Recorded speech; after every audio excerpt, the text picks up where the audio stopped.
So my dear student, next concept is income tax department. When we say income tax department, IT department, तो exactly होता क्या department? Department मतलब क्या? या तो आप जब एओ बोलते हो कि कुछ कोई एओ करके ऑफिसर होता है, असेसिंग ऑफिसर, तो वो कौन होता है? तो उसके लिए आपको थोड़ा बेसिक आइडिया में दे देता हूं। तो income tax department is obviously central government department, हमारे स्टेट गवर्नमेंट का डिपार्टमेंट नहीं है। Therefore the officers which are working in income tax department are central government employ, they are not state government employ. तो central government का department है। Sir central government में बहुत सारी मिनिस्ट्रीज आती है, ministry of finance, ministry of railway, ministry of coal, ministry of external affairs, ministry of corporate affairs, ministry of telecom, ministry of petroleum. Sir बहुत सारी ministry, home ministry, बहुत सारी ministries आती है, मिनिस्ट्री ऑफ डिफेंस। उसमें का कौन सा मिनिस्ट्री है जो हमारे मैटर्स को देखता है सर? तो हमारे मैटर्स को देखने के लिए, टैक्स के मैटर्स को देखने के लिए ऑब्वियसली उन्होंने मिनिस्ट्री ऑफ फाइनेंस बनाया हुआ है, जिनकी हेड होती है फाइनेंस मिनिस्टर। आज के तारीख में निर्मला सीतारमन जी हमारी फाइनेंस मिनिस्टर है। सेंट्रल गवर्नमेंट का हेड जो होते हैं वो होते हैं प्राइम मिनिस्टर्स। प्राइम मिनिस्टर्स के बारे में कुछ बोलने की जरूरत नहीं, everybody knows him. Department of revenue, department of revenue के जो हेड होते हैं उनको सेक्रेटरी बोला जाता है। सर मिनिस्ट्री ऑफ फाइनेंस में भी अलग अलग डिपार्टमेंट है, department of investment, department of expenditure, department of revenue. तो we are talking about revenue, क्योंकि हम गवर्नमेंट के रेवेन्यू की बात कर रहे हैं when we are speaking about taxation.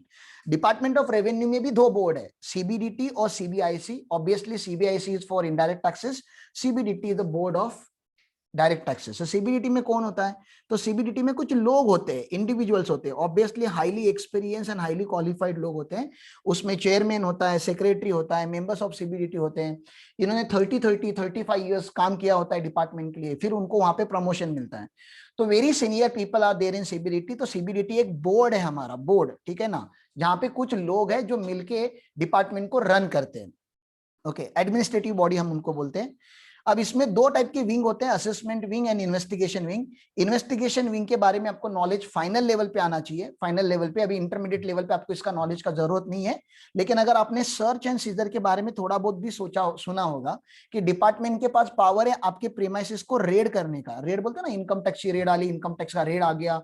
या रेड मूवी आपने देखा होगा, अजय देवगन का एक मूवी है based on one of the true incidents of income tax raid in the past. तो वो जो एक्शंस होते हैं ना, वो यूजुअली इनिशिएट करते हैं इन्वेस्टिगेशन में, क्योंकि ये लोग ना दिन रात काम करते रहते हैं कि अभी कौन से चोर को हम पकड़े। तो ऐसे मत समझो कि इनकम टैक्स डिपार्टमेंट अभी लॉकडाउन है तो आराम कर रहा है, अभी भी रेड्स हो रही है। मुंबई में, केरल में, कर्नाटका में अच्छी अच्छी जगह पे रेड्स अभी भी हो रही है। इसका ये मतलब है कि इन्वेस्टिगेशन विंग अभी भी काम कर रहा है, फुल्ली ऑपरेशनल है।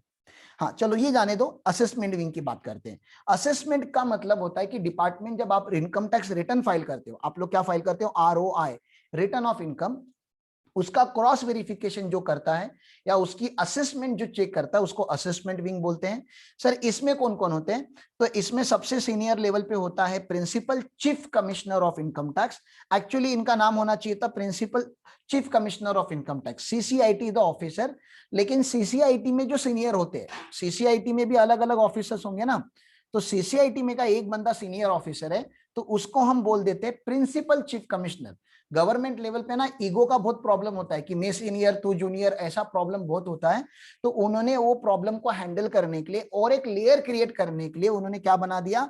चीफ कमिश्नर में जो सीनियर होता है उसको प्रिंसिपल चीफ कमिश्नर बना दिया।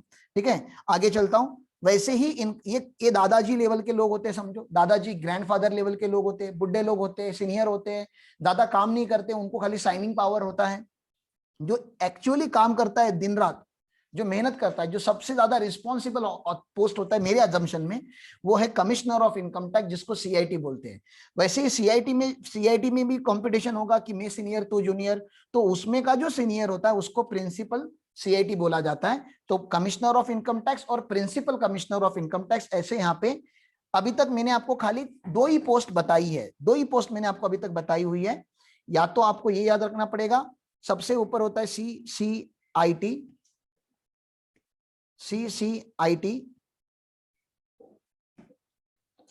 Chief commissioner of income tax. उसमें का जो सीनियर होता है उसको बोलते हैं PCCIT, principal chief commissioner of income tax.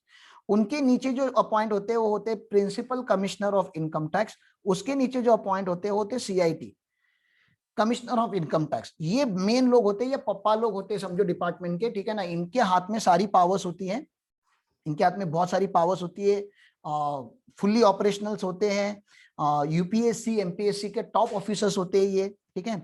आगे चलता हूं। एडिशनल कमिश्नर, उसके नीचे ज्वाइंट कमिश्नर, ज्वाइंट कमिश्नर के नीचे assistant commissioner and deputy commissioner, ये छोटे कमिश्नर्स हो गए। ये बड़ा कमिश्नर, ये उसके अंदर के junior commissioner, additional commissioner, joint commissioner, AC DC. उनके नीचे होते इनकम टैक्स ऑफिसर, आईटीओ। जब आप डिपार्टमेंट में जाते हो और आप किसी को मिलते हो तो आपको मैक्सिमम क्वांटिटी में जो मिलते हैं वो ये रहते हैं income tax officers.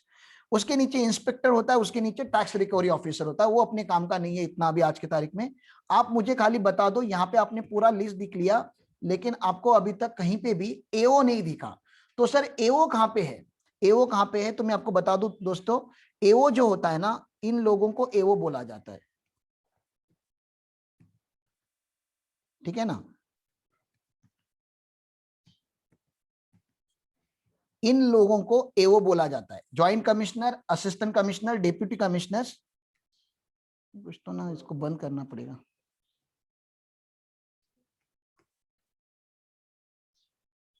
Joint commissioner, assistant commissioner, deputy commissioner, income tax officer, इनको एओ बोला जाता है। ये देखो यहाँ पे लिखा हुआ है, AC, DC, AD, DD and ITO, इनको बाय डिफॉल्ट क्या बोला जाता है? एओ बोला जाता है। और सीबीडीटी के पास पावर है कि ज्वाइंट कमिश्नर और एडिशनल कमिश्नर को भी एओ के नाम से वो डिक्लेयर किया जाए। तो ये डेफिनेशन ऑफ एओ है, लॉ में लिखा हुआ है कि एग्जैक्टली एओ कौन होते हैं। मैं आपको बता रहा हूँ प्रैक्टिकल लाइफ में आईटीओ और एसीडीसी आर कॉमन एओ, इनको हम मिलते ही मिलते हैं। उसके अलावा आप इस साइड की अगर बात करोगे तो असिस्टेंट डायरेक्टर, डिप्यूटी डायरेक्टर्स को भी आप एओ में कंसिडर कर सकते हो। तो ये 5 लोग बाय डिफॉल्ट एओ होते हैं, ये आपको बाय डिफॉल्ट मिलते हैं वहां पे डिपार्टमेंट में। कभी कभी मैटर बहुत बड़ा होता है, जैसे रिलायंस का केस आ गया या बड़ी किसी एसएससी का, किसी पॉलिटिशियंस का केस आया, तो सीबीडीटी के पास पावर है कि इन दोनों को, एडिशनल एंड ज्वाइंट डायरेक्टर्स या ज्वाइंट कमिश्नर्स को भी एओ बनाया जाए। चलो ठीक है, इतने काम का नहीं है। हमारे काम का जो मैंने बता दिया कि एओ करके कोई पोस्ट नहीं होता, एक कंबाइंड ऑफिसर्स को हम एओ बोलते हैं, असेसिंग ऑफिसर्स बोलते हैं, इतना आप याद रख लो। सर यहाँ पे कुछ असेसमेंट होती है, इसको हम असेसमेंट प्रोसीजर में डिस्कस करेंगे, यहाँ पे नहीं डिस्कस करेंगे। लेकिन इतना समझो कि डिपार्टमेंट के ऑफिसर के पास, एओ के पास राइट है तुम्हारा टैक्स रिकम्प्यूट करने का। तुमने जो टैक्स बताया जरूरी नहीं डिपार्टमेंट वही एक्सेप्ट करे। यूजुअली इंडिया में सेल्फ असेसमेंट चलता है, मतलब आप ही इनकम कमाओ और आप ही टैक्स कंप्यूट करो। और ऑब्वियसली जब पावर असेसी को दिया हुआ है कि असेसी खुद इनकम कमाए और खुद ही टैक्स भरे, तो असेसी मैनिपुलेशन डेफिनेटली करेगा। हिंदी में हम इसको बोलते हैं चूना बिल्कुल लगाएगा डिपार्टमेंट को, वो जेन्युइन टैक्स नहीं भरेगा। तो डिपार्टमेंट क्या कर सकता है सर? तो डिपार्टमेंट के पास पावर है ये अलग अलग असेसमेंट करने का। इसके बारे में मैं डिटेल में बात करूंगा आगे जाके। 143(3) स्क्रूटिनी असेसमेंट होता है, 144 बेस जजमेंट असेसमेंट होता है, 147 इनकम एस्केपिंग असेसमेंट होता है, और 153 है रेड होता है जब, तो रेड के केस में असेसमेंट होता है। डिपार्टमेंट के पास भरपूर पावर है तुमको पकड़ने के लिए, तुम्हारी चोरी पकड़ने के लिए।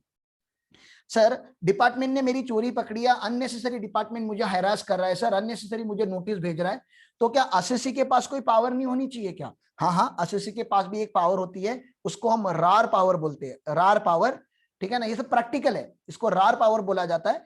अगर असेसमेंट ऑर्डर में गलती हुई है तो असेसी रेक्टिफिकेशन के लिए अप्लाई करेगा। असेसी को लगता है नहीं नहीं नहीं मुझे अभी कोर्ट में लेके जाना ही पड़ेगा डिपार्टमेंट को, तो असेसी अपील करेगा। और अगर एसएससी को लगता है कि मेरी थोड़ी गलती है, मैं माफी मांगना चाहता हूं डिपार्टमेंट से, तो जाके रिवीजन के लिए अप्लाई करेगा, बोलेगा कमिश्नर साहब प्लीज मुझे माफी दे दो, मैं इतना इतना टैक्स और इतना इतना इंटरेस्ट भरने के लिए रेडी हूं, लेकिन मुझे पेनाल्टी मत लगाओ साहब, ठीक है ना। तो रेक्टिफिकेशन, अपील और रिवीजन करके कुछ कॉन्सेप्ट होता है, वो आगे जाके जब भी टाइम आएगा तो हम पढ़ लेंगे, आपके सिलेबस में नहीं है ये सब, ठीक है। आगे चलता हूं।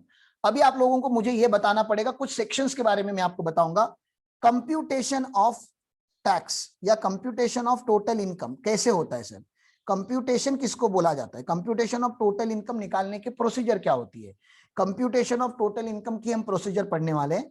सबसे पहले क्वेश्चन सॉल्व करने के लिए आपको ये फॉर्मेट फॉलो करना पड़ेगा। हर बार जब भी आप क्वेश्चन सॉल्व करोगे ना, आपको ये फॉर्मेट फॉलो करना पड़ेगा बाय डिफॉल्ट। अगर आप मेरे लेक्चर में बैठे हो तो आपको ये फॉर्मेट करना ही पड़ेगा फॉलो। आप सबसे पहले नेम ऑफ द असेसी लिखोगे। इनकम टैक्स का कोई भी क्वेश्चन सॉल्व करने के पहले आप टॉप पे ये बातें लिखोगे। आप असेसी लिखोगे, असेसी मतलब उसका नेम लिखा जाएगा यहाँ पे। उसके बाद उसका लीगल स्टेटस लिखा जाएगा। सर लीगल स्टेटस क्या होता है? सर अगर मैं लिखता हूं मिस्टर राम पाटिल, तो नाम से पता चल जाता है कि उसका लीगल स्टेटस इंडिविजुअल है। लेकिन अगर मैं बोलता हूं आरपी प्राइवेट लिमिटेड, तो ये कंपनी है, तो आपको नाम लिखना है, नाम के साथ लीगल स्टेटस लिखना है। लीगल स्टेटस में अगर इंडिविजुअल है तो उसका एज लिखना है, एज कि कितना एज का है, क्योंकि एज के हिसाब से कंप्यूटेशन चेंज हो जाएगा।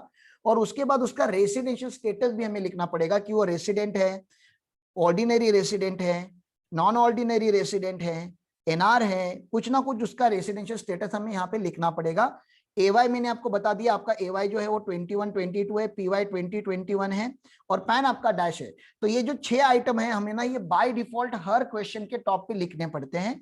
तो मैंने आपको क्या बताना है यहाँ पे देखो कि सबसे पहले आपको लिखना पड़ेगा identify the legal status of the assessee. Legal status में आता है individual, HUF, AOP, BOI, company, ठीक है ना, एलएलपी, लोकल अथॉरिटी, ऐसे इसमें कुछ ना कुछ आएगा। आपका सिलेबस जो फोकस है वो इन दोनों के ऊपर फोकस है, इंडिविजुअल और एचयूएफ के। आगे के जो है वो फाइनल में आते हैं, इंटरमीडिएट में नहीं आते।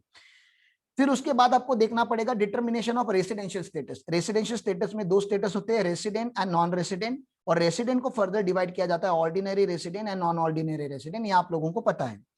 उसके बाद इतना हमने कंप्यूट करने के बाद हमें पता चलेगा कि हमें इंडियन इनकम टैक्स करना है कि ग्लोबल इनकम टैक्स करना है। हमें इंडियन इनकम टैक्स करना है कि पूरा ग्लोबल इनकम इंडिया में टैक्स करना है। आपको पता है कि अगर असेसी अगर ऑर्डिनरी रेसिडेंट होगा तो उसका ग्लोबल इनकम इंडिया में टैक्स होगा, और पर्सन अगर नॉन रेसिडेंट होगा तो खाली इंडियन इनकम टैक्स होगा। तो ये बातें आप लोगों को पता चलने के बाद आपका जो टोटल इनकम होता है उसको 5 हेड में डिवाइड किया जाता है। 5 हेड का नाम है income from salary, income from house property, profit and gain from business and profession, capital gain and IFOS. Let me tell you things again. यहां पे कुछ बातें मुझे आपको बताने दो। जो बेसिक कॉन्सेप्ट है इनकम टैक्स की, ठीक है ना, इनकम टैक्स की जो बेसिक कॉन्सेप्ट है, बेसिक कॉन्सेप्ट वो सेक्शन 1 से चालू होके सेक्शन 14 तक चलती है। ये जो भी यहाँ पे बातें हो रही है ना, scope of total income, income accrued in India, income received in India, income deemed to be accrued in India, income deemed to be received in India, charging section, सारी बातें जो लिखी गई ना, डेफिनेशंस, सब कुछ बेसिक्स कॉन्सेप्ट 1 to 14 पे चलती है। इनकी अपनी लिस्ट है। इनकम फ्रॉम सैलरी चालू होता है 15 पे, खत्म होता है 17 पे, 15 to 17। हाउस प्रॉपर्टी चालू होता है 22 पे, सेक्शन 27 पे खत्म होता है। पीजीबी पे स्टार्ट होता है 28 पे, सेक्शन 44 डीबी पे खत्म होता है। कैपिटल गेन 45 पे चालू होता है, 55 ए पे खत्म होता है। आईएफओएस 56 पे चालू होता है और 59 पे खत्म होता है, ठीक है ना। तो ये इनकी सीरीज है, आपको यहाँ पे मैंने डिटेल में लिख के दिया हुआ है कि सर ये जो बेसिक कॉन्सेप्ट्स है ना, यहाँ पे जो ऊपर लिखे हुए वो सेक्शन 1 से लेके सेक्शन 14 तक आपको बेसिक कॉन्सेप्ट पढ़नी होती है। उसके बाद income from salary 15 to 17, house property 22 to 27, PGBP 28 to 44 dB, capital gain, IFOS. तो यहां तक हमारे हेड्स ऑफ इनकम खत्म होते हैं। आपको नहीं लग रहा, हेलो, आपको नहीं लग रहा कि इनकम टैक्स की चोरी भी होती है यार? डू यू अग्री कि इनकम टैक्स की चोरी होती है? मतलब इतना स्ट्रिक्ट लॉ है, आप कुछ भी बोल लो, टैक्स की चोरी लोग करते ही है सर, ठीक है ना। तो लोग टैक्स की चोरी कैसे करते हैं, ठीक है ना, आप हाँ बोलते हो तो कैसे करते हैं टैक्स की चोरी? तो ये पकड़ लो, ये हस्बैंड है, ठीक है ना, और हस्बैंड का इनकम 10 लाख के ऊपर जा चुका है। ही ऑलरेडी अर्न्स 10 लाख रुपीज और मोर, मे बी सैलरी से बिजनेस करके ये 10 लाख से ज्यादा कमाता है। और इसके पास एक घर है, ठीक है ना, एक एक्स्ट्रा घर है, ऑब्वियसली उसको इसको लेट आउट करना है, भाड़े पे देना है, लेट आउट प्रॉपर्टी बनाना है। तो ये यहाँ के टेनेंट को क्या बोलता है पता है कि टेनेंट भैया आप है ना रेंट मेरे अकाउंट में मत डिपॉजिट करो, क्योंकि मेरे अकाउंट में डिपॉजिट करोगे तो 30% का मुझे टैक्स लग जाएगा। एक काम करो, आप ये जो रेंट है वो किसके अकाउंट में डिपॉजिट करो, मेरी जो वाइफ है, धर्म पत्नी जो है, ठीक है ना, स्पाउस है, मेरी स्पाउस के अकाउंट में आप ये रेंट डिपॉजिट करो। इसे लग रहा है कि इसने सक्सेसफुल टैक्स की चोरी की, बरोबर? ये चोरी समझ में आया मैंने क्या बोला आप लोगों को? देखो, इसका घर है, ओनर कौन है? हस्बैंड है, ठीक है ना, लेकिन वो टेनेंट को बता रहा है कि रेंट मेरे अकाउंट में ना देके प्लीज मेरी वाइफ के अकाउंट में रेंट ट्रांसफर करो। ऐसा ये कर रहा है, ठीक है ना। ऐसे ही क्या कर सकता है ये, ऐसे ये हस्बैंड क्या, ये तो हाउस प्रॉपर्टी का हो गया। तो ये हाउस प्रॉपर्टी में हमने एक सेक्शन लगाया हुआ है, सेक्शन 27, आपने पढ़ा होगा शायद, इसको डीम्ड ओनर के नाम से जाना जाता है। तो स्पाउस को हम लोग ओनर नहीं मानते हाउस प्रॉपर्टी चैप्टर में, हम हस्बैंड को ओनर मान के हस्बैंड से टैक्स ले लेते हैं। वैसा ही एक एग्जांपल मुझको देना है। ये हस्बैंड जो है उसको अभी फिक्स डिपॉजिट बनाना है बैंक में। बोलो, खुद के नाम पे फिक्स डिपॉजिट बनाएगा कि वाइफ के नाम पे फिक्स डिपॉजिट बनाएगा? फिक्स डिपॉजिट्स किसके नाम पे बनाएगा? बैंक में एफडी रखनी है, किसके नाम पे बनाएगा अगर टैक्स की चोरी करनी है तो? वाइफ के नाम के। वाइफ के नाम पे बनाएगा, ठीक है ना, वाइफ के नाम पे। सर वाइफ का इनकम भी 10 लाख क्रॉस हो गया तो अपने बच्चों के नाम पे बनाएगा, छोटे छोटे जो बच्चे होते हैं ना, माइनर बच्चे, माइनर चाइल्ड हम जिनको बोलते हैं, ठीक है ना। तो या तो स्पाउस के नाम पे या तो माइनर चाइल्ड के नाम पे वो एफडी बनाएगा। इसको लग रहा है कि इनकम टैक्स डिपार्टमेंट इसको नहीं पकड़ सकता, पागल है ये। इनकम टैक्स डिपार्टमेंट इसको कभी भी पकड़ सकता है, खाली इनकम टैक्स डिपार्टमेंट को इन्वेस्टिगेशन करने की जरूरत है। इन लोगों को इनकम टैक्स डिपार्टमेंट नोटिस भेजेगा, बेटा तू 6 साल का है बट तेरे नाम पे 50 लाख की एफडी है, कहां से लाया पैसा ये, ठीक है ना। तुमको क्या लग रहा है 6 साल का बच्चा एक्सप्लेन कर पाएगा ये 50 लाख कहां से आया? बोलो। नो। नहीं। स्पाउस अगर हाउस वाइफ होगी तो उसको भी नहीं समझेगा कि ये पैसा, वो तो बोलेगी हमारे हस्बैंड ने दिया था, इंक्वायरी में कुछ ना कुछ बाहर आ ही जाएगा। इंक्वायरी होना बहुत जरूरी है। इंक्वायरी में जैसे पता चलता है कि ये पैसा जो था वो ओरिजिनली हस्बैंड ने रखा था इनके अकाउंट में, तो हमारे पास एक चैप्टर है जिसको आप बोलते हो क्लबिंग ऑफ इनकम, ठीक है ना। ये एक चैप्टर है क्लबिंग ऑफ इनकम, ये इसका नॉर्मल चैप्टर का नाम है क्लबिंग ऑफ इनकम। जैसे डिपार्टमेंट को पता चलता है ना कि ये इनकम इन लोगों ने नहीं पकड़ा है, कमाया हुआ है, ये बेनामी लोग है, बेनामी मतलब इनका ये पैसा नहीं है, पैसा किसी और का है, ठीक है ना, पैसा किसी और का है, तो डिपार्टमेंट इस पैसे के ऊपर जो इनकम आता है, एफडी के ऊपर जो इंटरेस्ट आता है, वो इन लोगों के हाथ में टैक्स नहीं करके इसके हाथ में टैक्स करता है, जिसने टैक्स की चोरी चालू की थी उसके हाथ में टैक्स करता है। उसको बोला जाता है अप्लाइंग क्लबिंग प्रोविजन, इसको बोला जाता है income of other person to be assessed in assessed income, ऐसा बोला जाता है क्लबिंग प्रोविजन। इसको मैं बोलता हूं एंटी टैक्स इवेजन प्रोविजन है, ये एंटी टैक्स इवेजन प्रोविजन होती है। इंसान टैक्स इवेड करता है, department tax evasion, anti tax evasion लगा के उसको रिस्टोर कर देता है।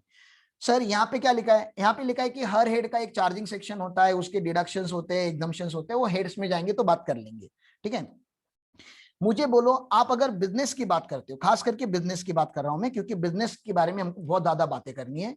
जब आप बिजनेस स्टार्ट करते हो तो क्या बिजनेस हर साल profit profit profit profit profit profit profit, success के बाद सक्सेस, सक्सेस के बाद सक्सेस, सक्सेस के बाद सक्सेस, ऐसा बिजनेस होता है क्या?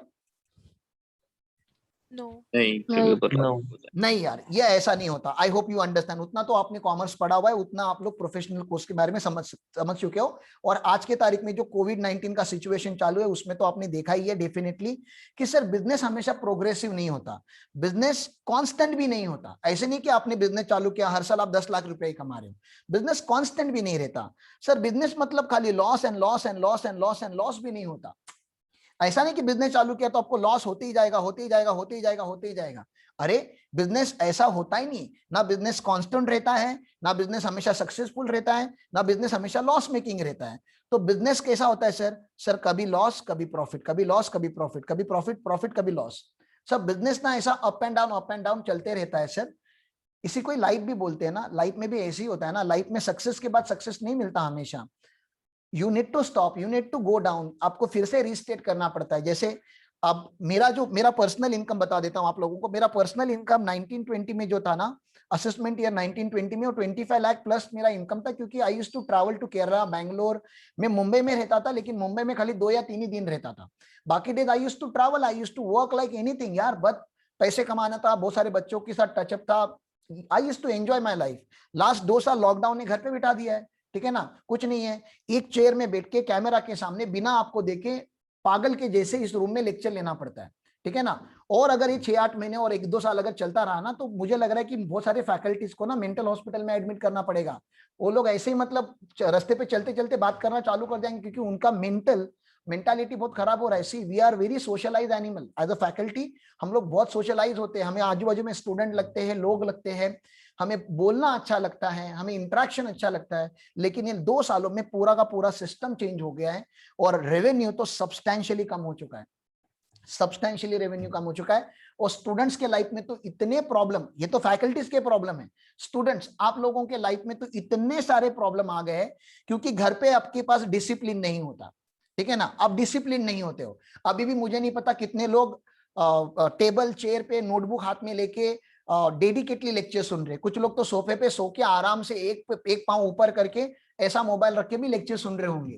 That's not the way of learning the things. When you are serious about your life, you can not go casual.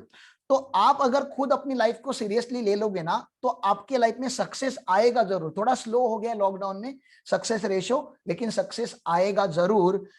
अगर अपनी लाइफ को सीरियसली नहीं लोगे तो लॉस भी आएगा, ठीक है ना, फेलियर्स भी आएगा। You need to prepare for both. Life मतलब ये अप्स एंड डाउन चलते ही रहते हैं, वैसे यहाँ पे भी है, बिजनेस में भी है।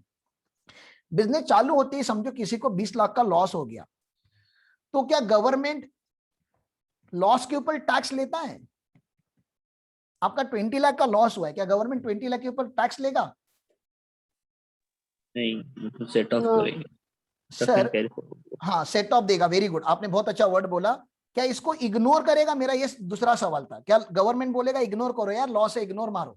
क्या गवर्नमेंट इग्नोर करता है? और नेक्स्ट ईयर में मुझे 30 लाख का प्रॉफिट हुआ, तो क्या गवर्नमेंट ऐसा बोल सकता है लास्ट ईयर का लॉस इग्नोर करो, करंट ईयर का 30 लाख रुपया भर दो? मुझे बोलो, ये 30 लाख रुपए का प्रॉफिट आपको, ये जब तक आपने अपने बिजनेस में डाउनफॉल नहीं देखा है, आपने जब तक एक्सपीरियंस नहीं किया है, क्या आप बिना एक्सपीरियंस के 30 लाख कमा सकते थे? जल्दी बोलो। नहीं, बिजनेस में एक्सपीरियंस लेना बहुत जरूरी है। दैट मींस यू अंडरस्टैंड कि बिजनेस में सर ये कॉस्ट है जो मैंने भरा हुआ है, ठीक है ना, to earn this profit. You can not ignore my losses and consider only my success. ऐसे इनकम टैक्स नहीं चलता। तो सेट ऑफ देता है गवर्नमेंट। क्या देता है? सेट ऑफ देता है। सेट ऑफ क्या होता है सर? एक इनकम का दूसरे, एक नेगेटिव इनकम का पॉजिटिव इनकम के सामने सेट ऑफ। ये करंट ईयर में होता है। सर करंट ईयर में मेरे पास पॉजिटिव इनकम है ही नहीं, तो गवर्नमेंट बोलता है कैरी फॉरवर्ड करो। सर कितने साल के लिए कैरी फॉरवर्ड करो? तो जनरली हम 8 ईयर्स के लिए कैरी फॉरवर्ड करने अलाउ कर देते हैं। 8 साल में आपको अपने लॉसेस को प्रॉफिट में कन्वर्ट करना पड़ता है। तो these are the beneficial provisions to the assessee, right? Hello, set off and carry forwards are beneficial provision ना। गवर्नमेंट अपने लॉस को इग्नोर नहीं करता। गवर्नमेंट बोलता है लास्ट ईयर का लॉस करंट ईयर में लेकर आओ, सेट ऑफ करो 20 लाख, टैक्स खाली 10 लाख के ऊपर भर देना। तो isn't it a wonderful beneficial provision to us? Income tax के एंगल से बात करो। हेलो, हाँ, ये बेनिफिशियल प्रोविजन। सर ये कौन से सेक्शन में लिखी जाती है? ये लिखी जाती है, देखो, क्लबिंग करके कोई प्रोविजन होता है, वो 60 to 65 में लिखा जाता है। क्लबिंग की जो मैंने बताई, उसके जैसे ही कुछ एग्रीगेशन ऑफ इनकम करके प्रोविजंस होती है, डिटेल में बताऊंगा अभी थोड़े टाइम में। और set off and carry forward of losses की प्रोविजन लिखी जाती है सेक्शन 70 से लेके सेक्शन 80 तक।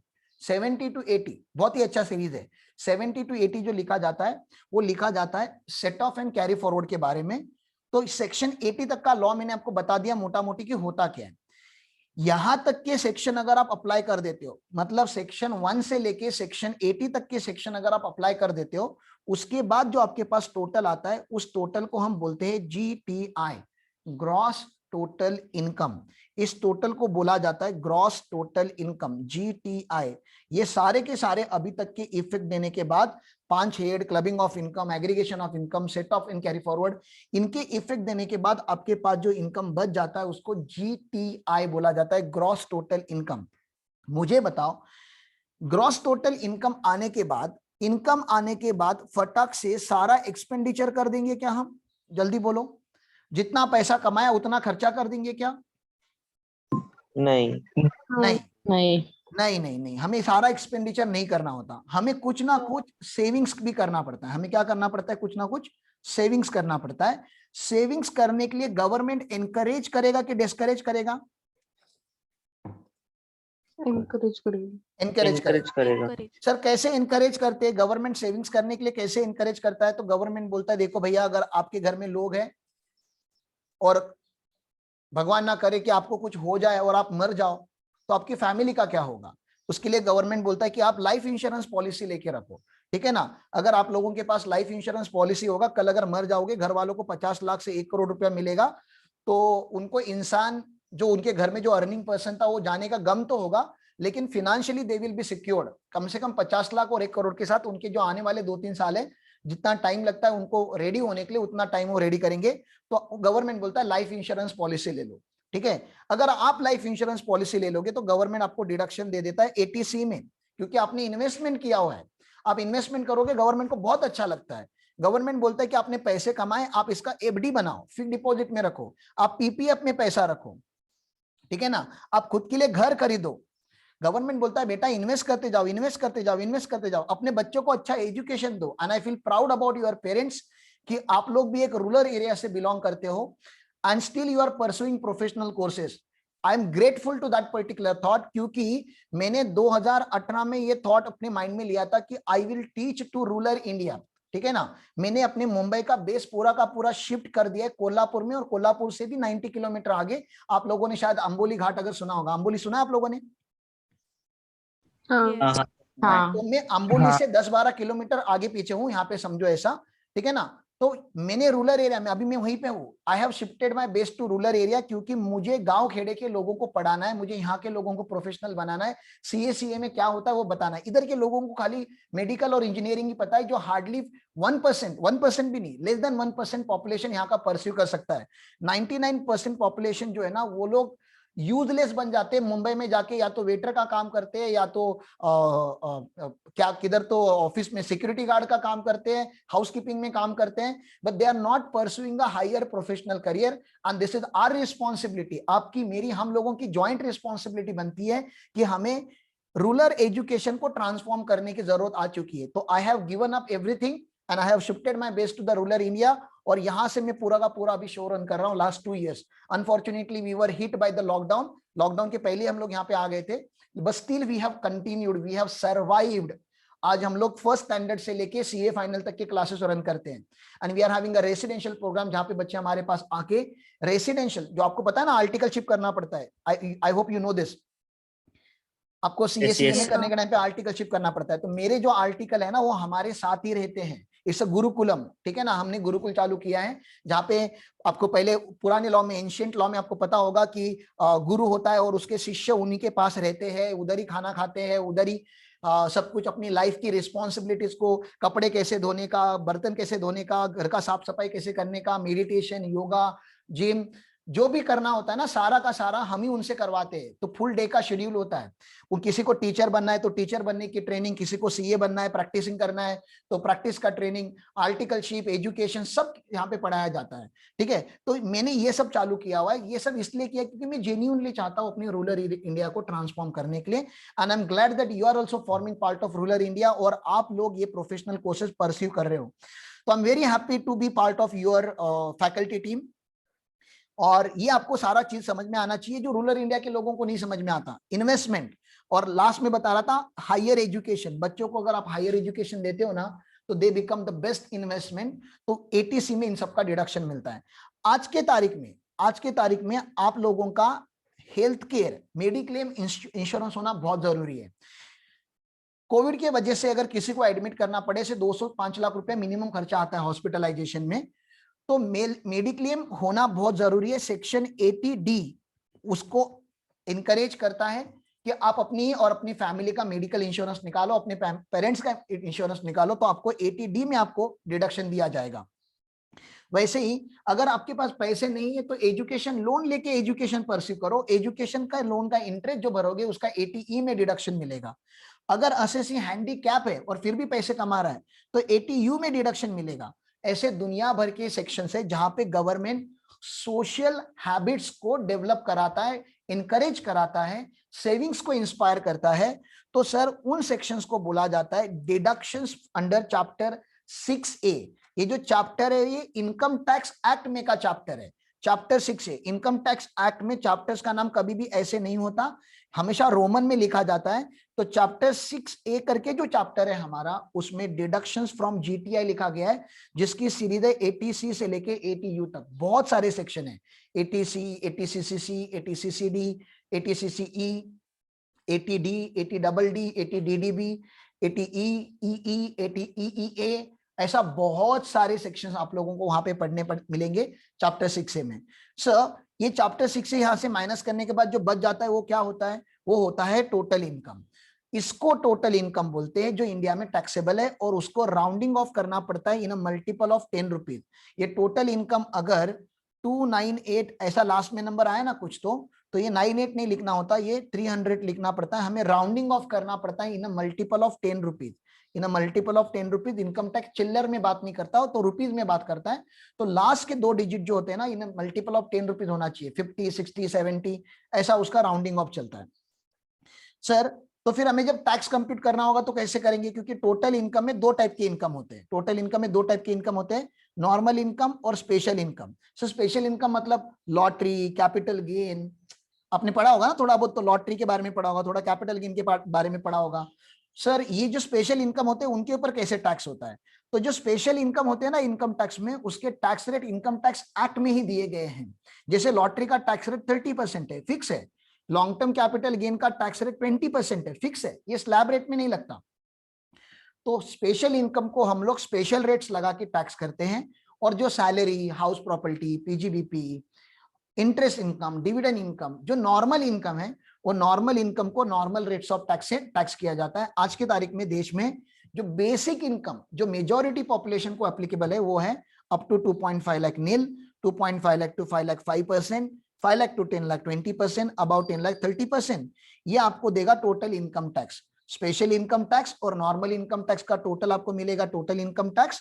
टोटल इनकम टैक्स में आपको सरचार्ज एप्लीकेबल करना है। सरचार्ज खाली रिच लोगों के लिए एप्लीकेबल होता है, उसकी स्लैब में आपको पढ़ाऊंगा। अगर आपका टोटल इनकम 5 लाख से कम है, अगर आपका टोटल इनकम 5 लाख से कम है या अप टू 5 लाख रुपीज है, तो आपको गवर्नमेंट 12,500 का रिबेट देता है, डिस्काउंट देता है, टैक्स आपसे नहीं लेता। तो ये कंडीशन है, रिबेट करके हमें कॉन्सेप्ट पढ़नी पड़ेगी। उसके बाद जो आता है उसको नेट टैक्स बोला जाता है। नेट टैक्स में हमें health and education cess add करना पड़ता है 4%। This is tax on tax. Government health and education cess लेता है क्योंकि देश का हेल्थ एंड एजुकेशन सेक्टर दोनों डेवलप करने की बहुत जरूरत है, तो health and education cess government ले लेता है। उसके बाद जो आता है वो आता है income tax liability. Income tax liability में से 2-3 आपको डिडक्शंस मिलते हैं। जैसे आपका टीडीएस अगर कट हुआ रहेगा, तो टीडीएस करके एक कॉन्सेप्ट है, टैक्स डिडक्टेड एट सोर्स। तो टीडीएस अगर आपका डिडक्ट हुआ रहेगा पहले से, तो वो आपको माइनस करना पड़ेगा।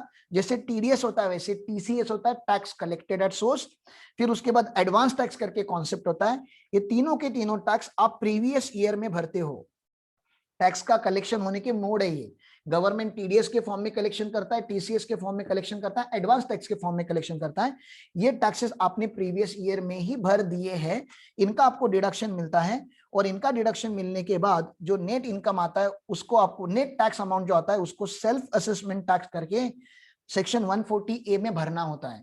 कभी कभी आपका टीडीएस जो होता है वो ज्यादा होता है as compared to your tax liability. मतलब आपका टैक्स लाइबिलिटी 80,000 का है, लेकिन आपका टीडीएस 1 लाख रुपया डिडक्ट हो चुका है।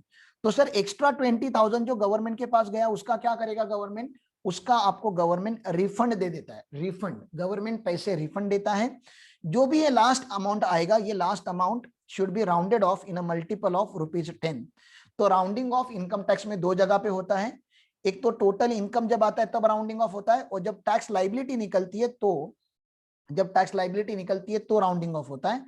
और ये जो भी हमने अभी कंप्यूटेशन किया पूरा का पूरा, मैंने आपको स्टार्ट टू एंड पूरा प्रोसेस समझाया, इसका गवर्नमेंट को स्टेटमेंट देना पड़ेगा कि मैंने कौन से हाउस प्रॉपर्टी से कितना कमाया, सैलरी से कितना कमाया, हाउस मेरा पीजीबीपी में कितना इनकम है, आईएफओएस में कितना इनकम है, चैप्टर 6A के कौन से डिडक्शन मैंने क्लेम करने हैं। ये सारा का सारा डिटेल एक स्टेटमेंट में भर के हमें फाइल करना पड़ता है।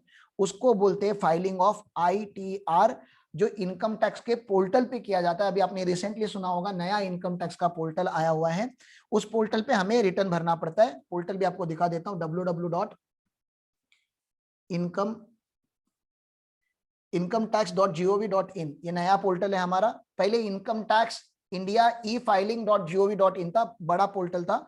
अभी उन्होंने पोर्टल एकदम सिंप्लीफाइड कर दिया है। ये हमारा नया पोर्टल है, देखो e-filing 2.0 नया पोर्टल है। इसके बारे में मैं आपको बहुत सारी प्रैक्टिकल बातें भी कभी ना कभी बताते रहूंगा। तो इस पोर्टल पे लॉगिन करके आप लोगों को क्या करना पड़ता है, आपको सारे रिटर्न्स वगैरह आपके भरने पड़ते हैं। इसको बोलते हैं फाइलिंग ऑफ रिटर्न। और रिटर्न भरने के बाद उसको वेरीफाई करना पड़ता है by putting Aadhaar link OTP। वो OTP डालने के प्रोसेस को वेरिफिकेशन बोला जाता है अंडर सेक्शन 140। ये आपका बेस सिलेबस है, जितना मैंने अभी बोला उसमें अगर आपको डाउट होगा तो प्लीज पूछो। नेक्स्ट लेक्चर में मैं आपको टैक्स रेट पढ़ाऊंगा।